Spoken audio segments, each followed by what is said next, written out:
नमस्कार साथियों। हिंदी नाट्यशाला चैनल में आप सभी का पुनः हार्दिक अभिनंदन है। जैसा कि आप सभी जानते हैं, अपने इस चैनल पर हम हिंदी की उच्च स्तरीय प्रतियोगी परीक्षाओं की प्रामाणिक तैयारी करते हैं और इसी क्रम में हम पढ़ रहे हैं रामस्वरूप चतुर्वेदी जी की प्रसिद्ध हिंदी साहित्य की पुस्तक हिंदी साहित्य और संवेदना का विकास। वर्तमान में प्रतियोगी छात्रों के बीच में चर्चित पुस्तक है, या ये कह लीजिए प्रतियोगी परीक्षाओं के लिए रामचंद्र शुक्ल के बाद सर्वाधिक यह उपयोगी है। तो हम पढ़ रहे थे छायावाद के अंतर्गत हमने छायावाद की विशेषताओं, जयशंकर प्रसाद के काव्य के विषय में जाना। अब हम पढ़ रहे हैं निराला। मुख्य जो टॉपिक रहेगा वह रहेगा राम की शक्ति पूजा, यानी राम की शक्ति पूजा से हम आज की कक्षा को प्रारंभ करेंगे। छायावाद के विषय में क्या सत्य है, क्या असत्य है, कौन सा कथन सत्य है, असत्य, इस तरीके के प्रश्न आरपीएससी के जितने भी एग्ज़ाम होते हैं, first grade, college lecturers, net वाले, उसमें काफ़ी पूछे जाते हैं और वर्तमान में तो टीजीटी पीजीटी परीक्षा में भी पूछे जा रहे हैं। तो कुल मिलाकर रामचंद्र शुक्ल और ये दो बुक आपकी तैयारी के आधार ज़रूर होने चाहिए। आज की कक्षा को प्रारंभ करते हैं। अन्य महत्वपूर्ण बातें वीडियो के मध्य में करेंगे। राम की शक्ति पूजा और कामायनी दोनों के आधार पर ही रामस्वरूप चतुर्वेदी ने छायावादी काव्य को शक्ति काव्य की संज्ञा दी है। इन दोनों की क्या विशेषताएं देखेंगे। परिकल्पना की विराटता और चित्रण की सूक्ष्मता का संयोजन कामायनी की ही तरह राम की शक्ति पूजा के विधान की भी विशेषता है। राम का अंकन युगीन संवेदना के अनुकूल यहाँ पूरी तरह मानवीय धरातल पर हुआ है। सामान्य मनुष्य की तरह वे भी विषम परिस्थिति में दुखी और निराश होते हैं और उनकी आंखों से आंसू गिर पड़ते हैं। रावण ने अपनी कठोर आराधना से शिव की शक्ति को अपने पक्ष में कर लिया है, जिनके समक्ष राम का सारा पुरुषार्थ और रण कौशल व्यर्थ हो जाता है। तब वे एक सामान्य संवेदनशील व्यक्ति की तरह सोचते हैं। क्या सोचते हैं? अन्याय जिधर है उधर शक्ति, कहते छल छल हो गए नयन, कुछ बूंद पुनः ढलके दृगजल। इस कठिन परिस्थिति का जब राम को पहली बार एहसास होता है, तब उतनी ही मार्मिक और कोमल स्मृति उनके मन में कौंधती है। प्रसंग है राम और सीता का प्रथम मिलन जनक के उपवन में। ठीक है, तो अब वो याद कर रहे हैं कि अगर शक्ति भी अगर रावण का यानी अन्याय का साथ देगी तो फिर मैं जीतूंगा कैसे। और फिर उसके बाद जब उन्हें अपनी प्रिया की याद आती है, सीता की, तो उनकी कोमल स्मृतियां जाग जाती हैं। आप में से जिन भी विद्यार्थियों ने राम की शक्ति पूजा नहीं पढ़ी हो या पढ़ी है तो भूल गए हैं, तो चैनल की प्लेलिस्ट चेक करिए। राम की शक्ति पूजा, मुक्तिबोध की सभी कविताएं, अंधेरे में या जो भी, आज्ञे की आसाध्य वीणा, जो भी आपके सिलेबस में है, कहानी, कविताएं, नाटक, उपन्यास, अन्य जो प्रसंग है, वो सब आपको प्लेलिस्ट में मिल जाएंगे। तो प्लेलिस्ट को आप जरूर चेक करिएगा। ऐसे क्षण अंधकार घन में जैसे विद्युत, जागी पृथ्वी तनया कुमारी का छवि अच्युत। विद्युत है ना, जो बिजली का फूल, ध्यान है ना, नीलांबर परिधान। अब यहाँ पर ये भी विद्युत शब्द का प्रयोग कर रहे हैं। कौन? निराला, सीता के कांति के लिए। अब यही प्रसाद की कामायनी आप जब पढ़ते हैं तो कैसा आता है? नीलांबर परिधान बीच खिल रहा हो जो सुकुमार, है ना, आता ना, जो बिजली का फूल, आता है उसमें प्रसंग, बस वही।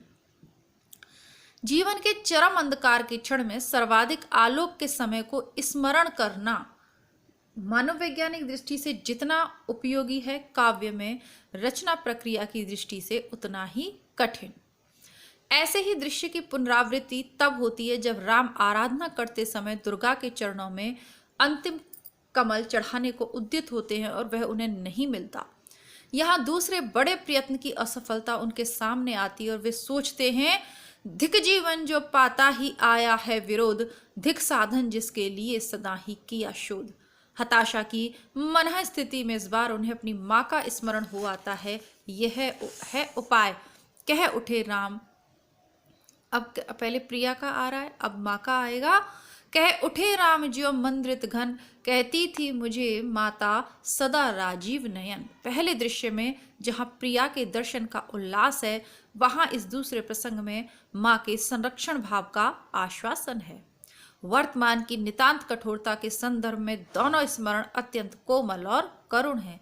यह विरुद्धों का सामंजस्य नराला काव्य की अंतर्वर्ती वस्तु है। यह विरुद्धों का सामंजस्य, श्याम स्वरूप चतुर्वेदी की लाइन को ध्यान से देखिएगा, यह विरुद्धों का सामंजस्य ही निराला काव्य की अंतर्वर्ती वस्तु है, जो निराला के काव्य के अंदर मिलती है खोजने पर। हर कोई निराला के काव्य को पढ़कर इतना सूक्ष्म विश्लेषण नहीं कर पाता जितना राम स्वरूप चतुर्वेदी जी ने किया है ना। बड़े विद्वान हैं ये, और इसीलिए हम इनको पढ़ रहे हैं ताकि हमें इतने सारे काव्य न पढ़ने पड़े, एक ही जगह सब कुछ मिल जाए। आप लोगों को ये बुक कैसी लग रही है, मैं बार बार कह रही हूँ, कमेंट बॉक्स में अपनी राय ज़रूर लिखें। कमेंट बॉक्स में राय लिखने का समय नहीं है तो वीडियो को लाइक ज़रूर करें, ठीक है।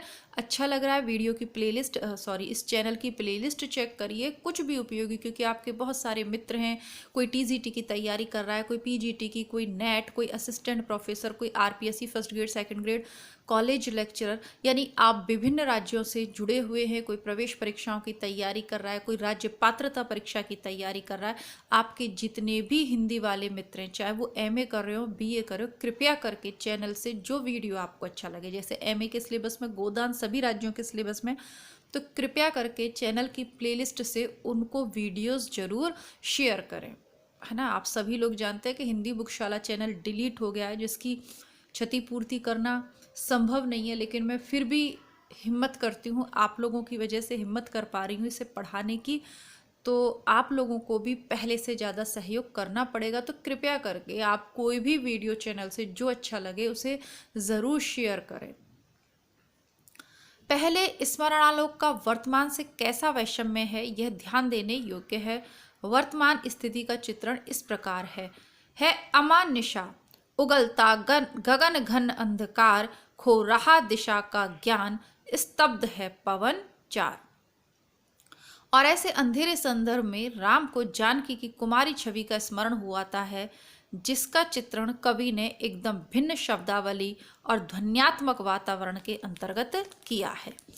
कैसे? कांपते हुए किस लय, झरते पराग समुदय, गाते खग नव जीवन परिचय, तरु मलय वलय, ज्योति प्रपात स्वर्गीय, ज्ञात छवि प्रथम स्वय्य, जानकी नयन कमनीय, प्रथम कंपन तुरीय। जानकी के सौंदर्य के लिए ज्योति प्रपात बिंब मानो समस्त प्रणयालोक को एक साथ मूर्तिमान कर देता है। पर कुछ क्षण बाद राम की यह तंद्रा भंग हो जाती है और वे वर्तमान के कठोर यथार्थ से टकराते हैं। इस मनहा स्थिति में कवि ने एक बड़ा ही सुकुमार चित्र उकेरा है। अपने को फिर शक्ति के अन्याय के समक्ष पाकर अवश्य राम वंदिनी सीता के नेत्रों के बारे में सोचने लगते हैं। कैसे? लख शंकाकुल हो गए अतुल बल शेष शयन, खिंच गए दृगों में सीता के राममय नयन। कितना सुंदर, कितना गहरा, सीता के राममय नयन, सीता के नयनों में राम के अलावा कुछ है ही नहीं। राम सीता के उन नेत्रों को देख रहे हैं जिनमें राम की ही छवि अंकित है। आमने सामने समानांतर दर्पणों की तरह अनंत छवियां और प्रतिछवियां उभरती चली जाती हैं, सौंदर्य और करुणा को एक दूसरे में लपेटते हुए। निराला का संपूर्ण काव्य व्यक्तित्व विरुद्धों के सामंजस्य की उस अवधारणा में से जैसे विकसित हुआ है, जिसे कवि के समकालीन और प्रसिद्ध समीक्षक रामचंद्र शुक्ल ने आनंद की साधना अवस्था की उच्चतम रचना भूमि का कारक तत्व स्वीकार किया है। विरुद्धों का सामंजस्य शब्द देखिए लिया ही रामचंद्र शुक्ल से, इसीलिए मैंने आपसे कहा कि रामचंद्र शुक्ल के बाद ये इंपॉर्टेंट है। रामचंद्र शुक्ल से इंपॉर्टेंट हिंदी साहित्य के विद्यार्थियों के लिए कोई ग्रंथ हो ही नहीं सकता। बच्चन हो, नगेंद्र हो, राम स्वरूप चतुर्वेदी हो, कुछ भी हो, कोई भी हो, रामचंद्र तिवारी हो, सब कुछ शुक्ल के बाद है, शुक्ल से पहले नहीं। फर्स्ट नंबर पे शुक्ल थे, हैं और रहेंगे। बच्चन ने खुद अपनी पुस्तक में लिखा है प्रारंभ में कि उनको छोड़ना और पकड़ना दोनों ही मुश्किल है। ना छोड़ के आप काव्य लिख सकते हो कोई भी इतिहास, कि आप उनके इतिहास ग्रंथ को साइड में करके लिख दो। हाँ, नई नई दृष्टियां, नई नई खोजें होती रहेंगी तो कुछ जोड़ सकते हो, कुछ पर आप खंडन मंडन कर सकते हो, कुछ का विरोध कर सकते हो, लेकिन रामचंद्र शुक्ल को छोड़कर आगे नहीं बढ़ सकते हो। उन्होंने वो काम हमारे लिए किया है, हिंदी साहित्य के लिए किया है। इसीलिए लिख रहे हैं साधनावस्था की, है ना, काव्य में लोकमंगल की साधनावस्था। रामचंद्र शुक्ल का निबंध है, फेमस निबंध है, इसी चैनल की प्लेलिस्ट में मिल जाएगा। उनका निबंध संग्रह है चिंतामणि, तो इसी चैनल पे है, जो फेमस निबंध है, जहाँ से आपके गद्यांश अक्सर पूछे जाते हैं, वो चैनल की प्लेलिस्ट में है ना, वहाँ मिल जाएगा। तो वही कह रहे हैं कि साधनावस्था की उच्चतम रचना भूमि का कारक तत्व स्वीकार किया है। निराला हिंदी में मुक्त छंद के प्रवर्तक हैं। बारंबार पूछे जाने वाला प्रश्न है, निराला हिंदी में मुक्त छंद के प्रवर्तक कौन है? निराला। जूही की कली में इन्होंने मुक्त छंद का प्रयोग किया है। और फिर सबसे कठिन छंद तथा तुक विधान का पालन करते हैं। तुक विधान किसमें है? तुलसीदास में, है ना, कठिन छंद और तुक। तो ये याद रखिएगा, मुक्त छंद के प्रणेता तो ये हैं ही। अब ये प्रश्न समझ में आ गया कैसे बनते हैं, है ना। आपसे प्रश्न पूछा जाता है ना, हिंदी काव्य में मुक्त छंद के प्रणेता आप ढूंढते फिरो। हालांकि अब तो निराला सबको मालूम है, आप लोग प्रैक्टिस सेट्स वगैरह सॉल्व करते हो, लेकिन देखिए ना भी मालूम हो तो इस तरीके की बुक्स जब आप पढ़ते हो तो बहुत सारे ऑब्जेक्टिव टाइप, तो विस्तृत अध्ययन करने से क्या होता है कि आपके प्रैक्टिस जिनके लिए आप खोजते पढ़ते हो ना इधर उधर MCQs, वो भी तैयार हो जाते हैं और आपकी समझ भी विकसित होती है। का पालन करते हैं किसका? कठिन छंद और तुक विधान का। तुलसीदास में एक और राम की शक्ति पूजा तथा उनके गीतों में तत्सम शब्दावली का आग्रह है, तो दूसरी ओर कुकुरमुत्ता में अबे सुनबे गुलाब की आद्योपांत देशी भंगिमा है। अब ये जो कुकुरमुत्ता है, इस समय हमारे चैनल की सबसे फेमस कविता, यानी अभी जो चैनल पे सबसे ज़्यादा कविता देखी जा रही है वो कुकुरमुत्ता देखी जा रही है। पिछले सप्ताह 1000 लोग चैनल पे आए, लेकिन 8 से 10 ही लोगों ने चैनल को सब्सक्राइब किया, यानी कुकुरमुत्ता को देखा और चले गए। भाई चैनल आपके लिए बनाया गया है, कुकुरमुत्ता को पढ़ रहे हैं तो कृपया करके थोड़ा प्लेलिस्ट पर, तो क्या प्लेलिस्ट देखने में क्या दिक्कत है? किसी भी चैनल का जो आइकन सा बना रहता है उस पर क्लिक करो और आ जाता है प्लेलिस्ट, तो उसको चेक करिए। आपका संपूर्ण विषय सामग्री तो यहाँ उपलब्ध है, फिर आप कहाँ भटक रहे हैं और क्यों भटक रहे हैं। चलिए आगे बढ़ते हैं। आप लोग ज़रूर देख लीजिएगा, जो चले गए वो उनकी हानि है, उनकी क्षति है, आप देख लीजिएगा। श्रृंगार गीतों में प्रणय की विविध स्थितियों का उन्मुक्त अंकन है, तो फिर जिधर देखिए श्याम विराजे जैसे सघन निष्ठा के आराधना गीत हैं। निराला यहाँ बिना महाकाव्य लिखे सच्चे महाकवि हैं। निराला बिना महाकाव्य लिखे सच्चे महाकवि हैं। किसका कथन है? रामस्वरूप चतुर्वेदी जी का। और निराला का काव्य जिसने पढ़ लिया ना, तो व्यक्ति फिर कुछ और ही बन जाता है ना। अपने जीवन और रचना क्रम में मूलतः विद्रोही होने के बावजूद उनके प्रिय कवि मर्यादावादी तुलसीदास हैं। निराला की तुलना ऊपरी तौर पर अमेरिकी कवि वाल्ट विट्समैन से की जाती है, क्योंकि दोनों ने अपने अपने साहित्य में मुक्त छंद का आरंभ किया। इंग्लिश में किसने किया? वाल्ट विट्समैन। ठीक है, तो याद रखिएगा, इनकी ऊपरी तुलना की जाती है। विट्समैन ने पहले, निराला ने बाद में। पर निराला के व्यक्तित्व में इन कई तरह के विरोधों का गहराई में सह अस्तित्व देखकर विट्समैन की पंक्तियां यहाँ अधिक सार्थक भाव से स्मरण हो जाती हैं।